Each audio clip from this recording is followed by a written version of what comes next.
What's good, YouTube? It's your boy Tonyd2wild checking in once again, back in the building today, guys, and we are back in the building. I've been sick for about a week now and still recovering to this day, but I had to get this video out to you guys and girls to end off the month of January and talk about what is coming up for the month of February, because it's going to be one of the biggest months of the year.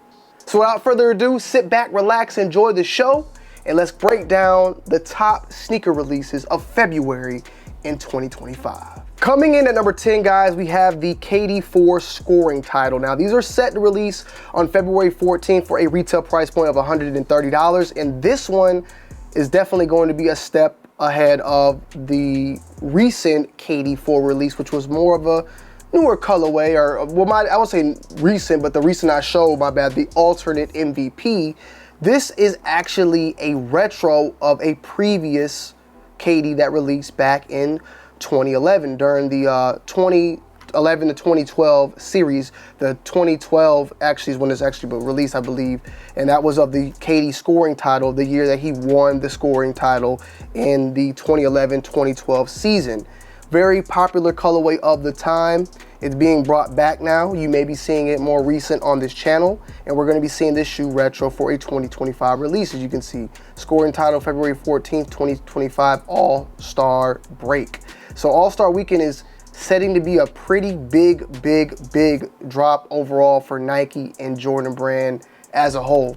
This one being one in KD4 for the scoring title.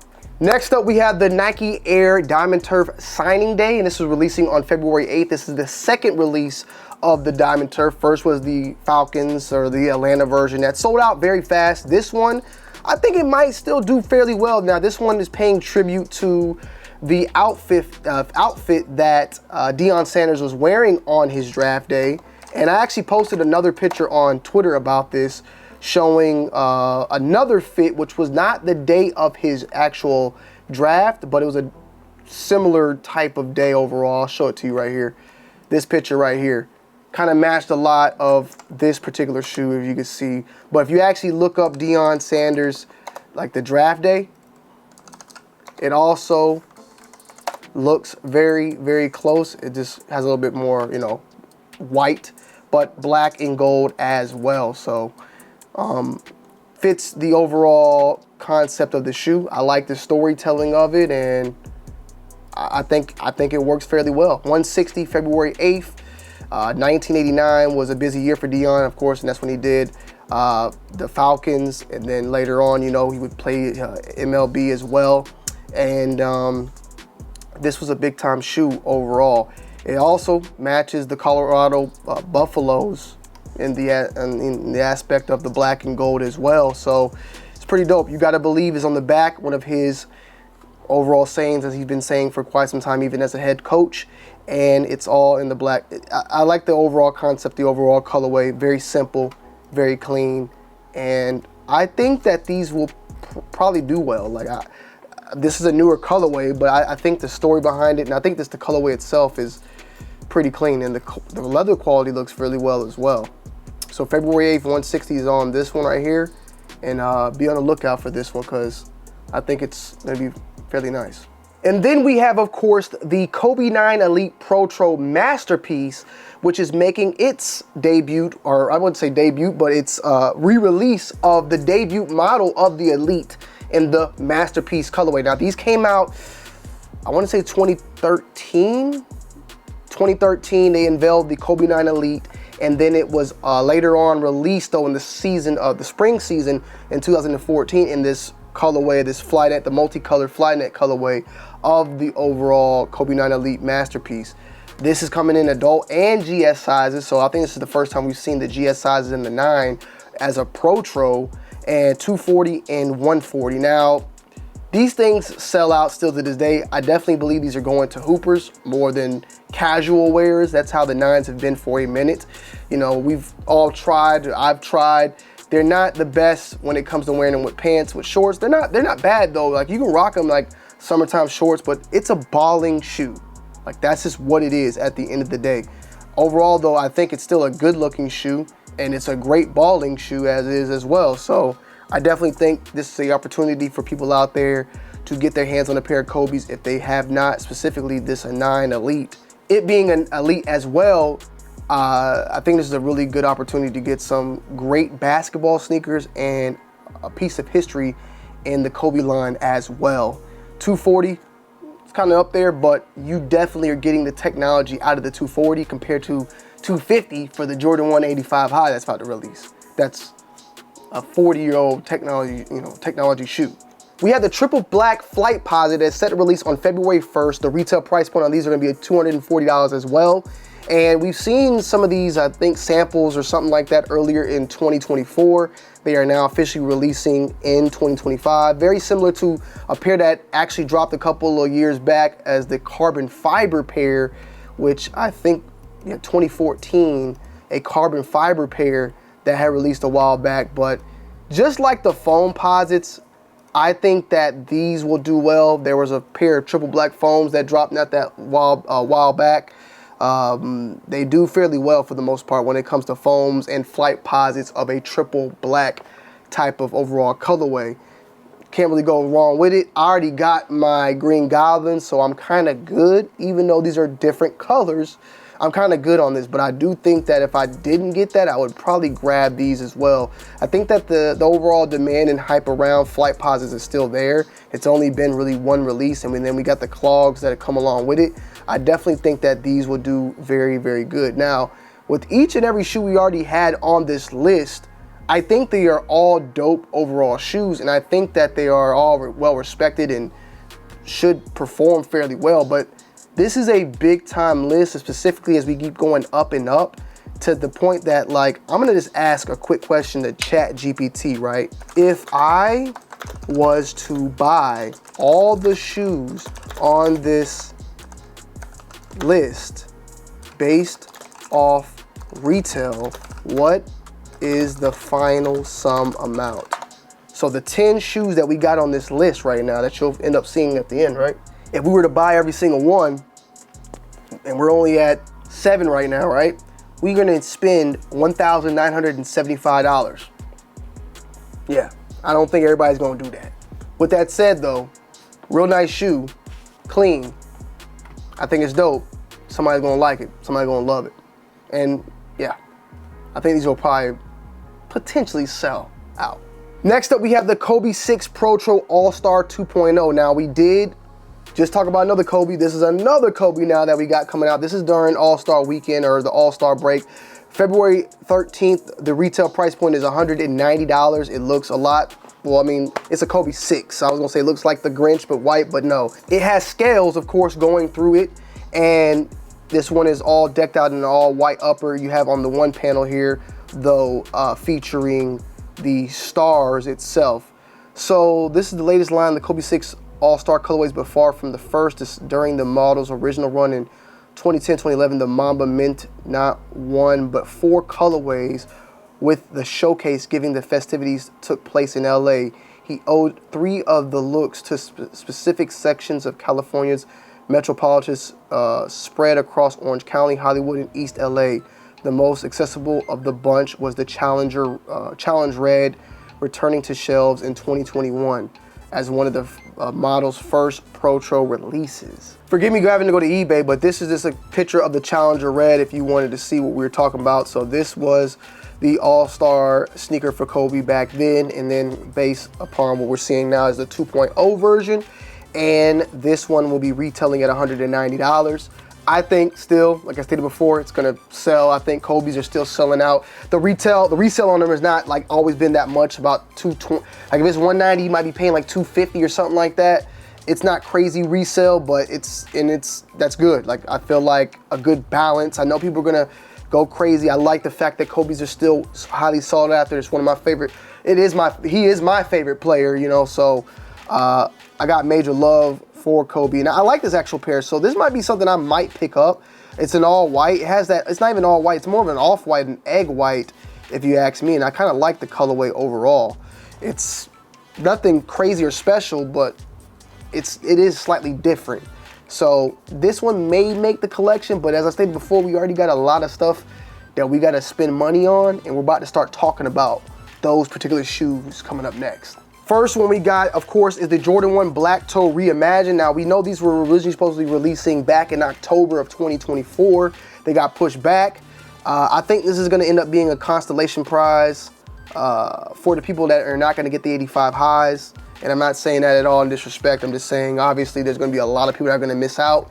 Some people are just going to say F Jordan brand and just don't do nothing about it. Or people are going to go ahead and say, you know what, I just gonna go ahead and get these, because I think these are still dope in my humble opinion. The pictures don't even do justice. Like these pictures look horrible compared to how they really look. They actually are pretty dope. The story behind it is extremely dope as well.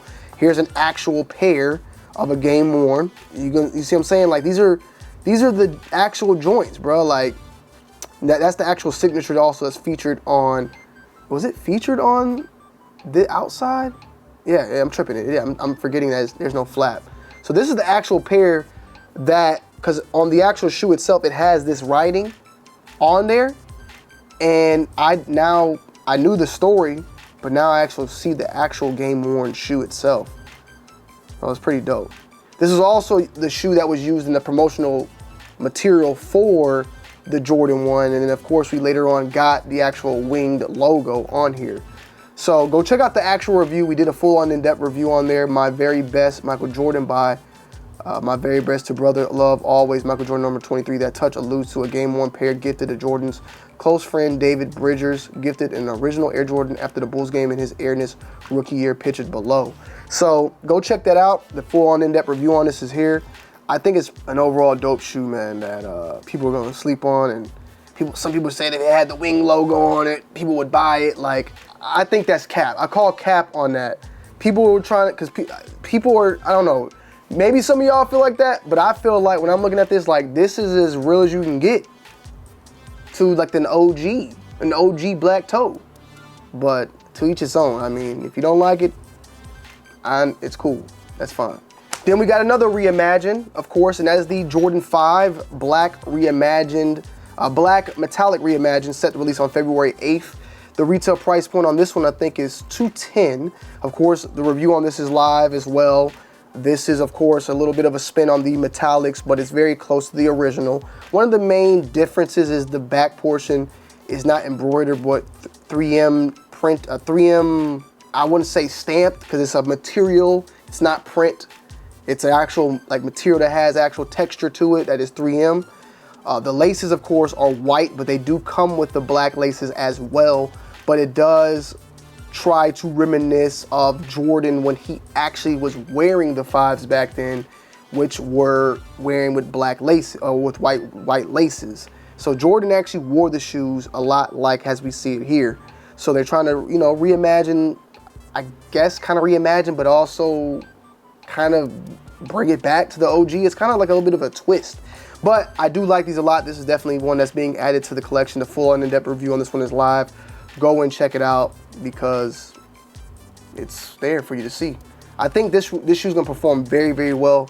I think this one will sell out. If it doesn't, I'll be surprised. And when I say sell out, I don't mean it has to be completely gone, but I just think it's gonna perform where it's 80%. Like, people are gonna pick this one up. I think that we're not gonna say that every Jordan's gonna sell out moving forward, but the Black Toe Reimagined, I don't think it will. They're going for below retail, so you probably can get them for below retail, but they'll still perform very well.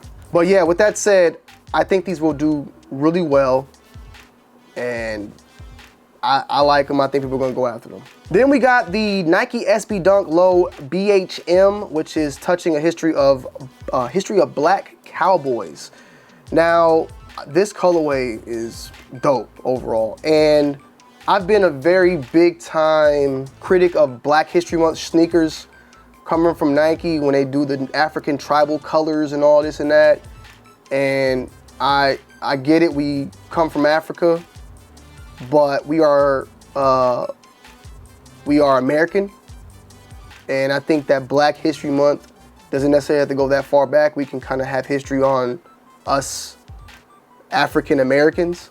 You know, we don't have to always go back to just tribal times. Like, we can reminisce on things that have impacted us in the past 100 years, from MLK, Malcolm X, Rosa Parks, or even like this, black cowboys. That's something different. You know, there was a big time There was a big untold story of black cowboys in the Western culture. It's there. That's not been most talked about, that I didn't even know about until a couple years back. But there's stories that can be told, and I think that this is a pretty dope take on that. So I'm cool with this. I like this. The shoe colorway is phenomenal, by the way. Like, this color is crazy. The SBO, of course, people are going to eat that up. Some people are not going to even care about that. I like the fact, though, that they did this. I care about that. You can see they're paying a little bit of the homage there with that as well. I want to learn a little bit more about this one in particular. I haven't hit on a pair of SBs in a very long time, but this colorway, though, is crazy. So it says previewed is clearly a view thanks to recently uploaded photos. Okay, making a striking tourmaline green upper. The design continues via the monarch orange piping, baroque brown heel, and the red outsole Nike branding are stylized via a single rope, perhaps mimicking the lassos used by cowboys to wrangle bulls. Check the shoelaces to see a similar detail. Often seen on cowboy boots, Sonora style embroidered designs sit on the heel with the Western star sitting right in the middle. The insoles depict a silhouette of a cowboy against a yellow backlit landscape. The same imagery is featured on the included handkerchief, which reads the message, "What's gonna happen is gonna happen." This is fire. I like these, bruh. I might gotta try to get my SB game, bruh. Like, I might have to start really paying attention and like trying to get up in there. You feel what I'm saying? Like, real talk. Honestly, guys, February is going to be a whole new me, a whole new month. We gonna be moving, all right? Just know that. I'm sick right now, so bear with me. Like, I'm fighting through this video for y'all. But I got y'all. But yeah, these are coming in next for number 3. Coming in at number 2, guys, we have the Foamposite, the Galaxy Foam. Nike, how they change? Okay, I think they change it. But yes, we got these coming back. You can see some pictures. These are some pictures from back in February 2012. Man, I'm looking forward to getting my hands on a pair of these. I ain't gonna lie, bro. I've been waiting for a very, very long time. I had the Galaxy 2, the Big Bangs, whatever they called them. They're the different pair. I'm happy to actually have these come back and being able to give you guys my thoughts and opinions on them, and hopefully we'll be able to get one of that out very, very shortly on the channel. February 21st, retail is $240. I think that even though this shoe is going to be probably a little bit more easier to get than before, it's going to be just as hard to get at the same damn time. Meaning there's going to be a high demand, regardless of how many pairs there's going to be a higher demand. So the supply, maybe let's say that there was 1 million people that wanted that pair back then, right? And there was only 1,000 pairs. Well, maybe there's 500,000 people, and maybe there's 10,000 pairs this time, right? It ain't gonna feel any different. And I think that there's gonna be way more than 10,000 pairs. I'm just saying, like, the demand is gonna be high on this shoe regardless, because you're gonna have the Gen Zs, the Millennials, the Gen Xs, everybody gonna be fighting over this particular shoe, in my humble opinion. So be on the lookout for this, but I'm happy this one is back, and I'm gonna do what I gotta do, you feel me, to get a pair of these ASAP Rocky. And last but not least, guys, we have the Jordan 1 High 85. Now, this shoe has been the most, I haven't seen people go as crazy on a shoe like this in a very long time, bro. Twitter has been going insane. I've been arguing with people. I've been debating with people. I've been watching people argue. I've been watching people threatening people over this. This release has caused people to go insane, and I think Jordan Brand is loving it. I think they love what's going on. I think this is a part of everything. It's crazy though too, because Atlanta, I think, has the most amount of stores. It's crazy. Like, that's crazy just in general, that Atlanta, you wouldn't think, like, we have became and slowly becoming a very big monumental part of sneakers in general, with the amount of stores and everything. Because when you think of Jordans and stuff like that, you think of Chicago. You feel me? Like, you think of Chicago. But looking here, Chicago won. Only one store in Chicago got Jordans. This Jordan in particular. But I'm near ATL, Wish, Atlanta, Soul Play, Atlanta. Miami's got 2. You know, Toronto got 2. So there's other stores there. It's just crazy to think that Atlanta would have the most. Even LA, like, okay, LA, you got Bait, and that's it. That's crazy. With that said though, yeah man, be on the lookout. This is gonna be a big time release, gonna have a lot of people pissed off. Rumored to 10,000 pairs, 23 stores. I've heard it's 23,000 pairs. I don't even know at this point, but $250 on that price point. February 14th is the release date so far, which is scheduled. We gotta wait and see. We haven't heard anything from anybody yet. Jordan Brand has deactivated their accounts. They putting ban blocks on their site and stuff on certain shoes. So I'm taking everything with a grain of salt right about now as far as what is going on. So we'll just have to wait and see as we get more information for that. Now I do have a review up. You can go check that out as well. And stay tuned. I mean, this is gonna be a release that this shoe is probably, I think Jordan Brand really threw this shoe out to bait people and get people to react. They knew what they were doing. This shoe wasn't supposed to be for everybody. They wanted to do this to get people to get up and roar and get people like back up in motion. I don't know. We'll see how it plays out at the end of the day. But Jordan Brand knew what they were doing. That's all I got to say. But this is definitely going to be the biggest release of February and maybe the biggest talked about release for the remainder of this year. It's going to have people rubbed a lot the wrong way, but we'll see how it turns out. You know. So yeah guys, I hope you guys and girls enjoyed today's video. Make sure you leave a like, comment down below, subscribe to the channel if you're new, and forgive me, I am sick. I will be back in better shape for you guys on my next video. All right, I love y'all, I appreciate y'all. I'm out. Peace.